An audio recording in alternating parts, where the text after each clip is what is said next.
આજનો ઓડિયો પરમપિતા પરમાત્માને શરણે સમર્પિત કરું છું. આપ સૌની શુભેચ્છા અમારા પર બની રહે તેવી અભ્યર્થના સ. જય શ્રીમદ નારાયણ. શ્રીમદ ભગવદ્ ગીતા અધ્યાય 17 શ્રદ્ધાના વિભાગો. શ્લોક 10. ભોજન કરવાના 3 કલાક પહેલાં રાંધેલું, સ્વાદવિહીન, બગડેલું તથા દુર્ગંધ મારતું એઠું તથા અસ્પૃશ્ય વસ્તુઓનું બનેલું ભોજન એવા લોકોને પ્રિય હોય છે કે જેઓ તમોગુણી છે. આયુષ્ય વધારનારું, મન શુદ્ધ કરવું તથા શરીરમાં શક્તિ ઉત્પન્ન કરવી એ આહારનો આશય છે. તેનો આ જ એકમાત્ર ઉદ્દેશ છે. પ્રાચીન કાળમાં વિદ્વાન પુરુષોએ એવા ખાદ્ય પદાર્થો પસંદ કરેલા કે જે સ્વાસ્થ્ય તથા આયુષ્યને વધારનારા છે, જેમ કે દૂધની બનાવટો, ખાંડ, ચોખા, ઘઉં, ફળ અને શાકભાજી. સત્વગુણી મનુષ્યને આ ખાદ્ય પદાર્થો બહુ પ્રિય હોય છે. શેકેલું ધાન્ય તથા ગોળ જેવા અન્ય કેટલાક પદાર્થો સ્વયં સ્વાદિષ્ટ ન હોવા છતાં દૂધ અથવા અન્ય પદાર્થોના મિશ્રણથી સ્વાદિષ્ટ થઈ જાય છે. તે પદાર્થો સાત્વિક છે. આ સર્વ ખાદ્ય પદાર્થો પ્રકૃતિથી શુદ્ધ હોય છે. તેઓ માંસ તથા મદિરા જેવા અસ્પૃશ્ય પદાર્થોથી સર્વથા ભિન્ન હોય છે. 8મા શ્લોકમાં જે સ્નિગ્ધ પદાર્થોનો ઉલ્લેખ થયો છે તેમનો પશુવધ દ્વારા પ્રાપ્ત ચરબી સાથે કોઈ સંબંધ નથી. પ્રાણીજન્ય ચરબી દૂધ રૂપે ઉપલબ્ધ છે અને દૂધ સમસ્ત ખાદ્ય પદાર્થોમાં અત્યંત અદ્ભુત ખાદ્ય પદાર્થ છે. દૂધ, ઘી, માખણ, પનીર તથા એવી જ અન્ય પેદાશો દ્વારા આપણને પ્રાણીજન્ય ચરબી એવા રૂપમાં પ્રાપ્ત થઈ જાય છે કે જેથી નિર્દોષ પ્રાણીઓની હિંસા કરવાની જરૂર જ રહેતી નથી. આ તો માત્ર પાશવી મનોવૃત્તિના કારણે જ પશુ હિંસા થયા કરે છે. જરૂરી ચરબી પ્રાપ્ત કરવાની સભ્ય પદ્ધતિ દૂધમાંથી તે પ્રાપ્ત કરવાની છે.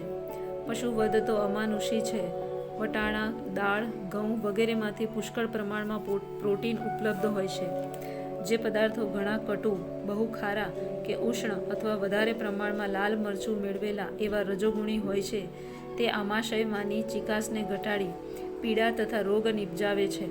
તમોગુણમાં રહેલા આહાર ખાસ કરીને એ હોય છે કે જે વાસી હોય છે. જમ્યાના 3 કલાક પહેલાં બનાવેલું કોઈપણ ભોજન તામસી માનવામાં આવે છે. એવા ખાદ્ય પદાર્થ બગડી જવાથી તેમાંથી દુર્ગંધ આવે છે, જેનાથી તામસી લોકો મોટે ભાગે આકર્ષાય છે, પરંતુ સાત્વિક લોકોને તે ઘૃણાસ્પદ લાગે છે.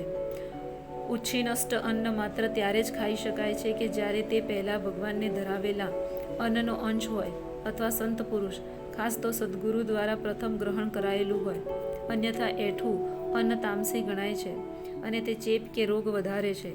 જો કે આવા ખાદ્ય અન્નો તામસી લોકોને ખૂબ જ ભાવે છે, પરંતુ સાત્વિક લોકોને તે ભાવતા તો નથી જ, પરંતુ તેઓ એવા અન્નને અડતા પણ નથી. પૂર્ણ પુરુષોત્તમ પરમેશ્વરને ધરાવેલા અન્નનો પ્રસાદ જ ઉત્તમ ભોજન છે.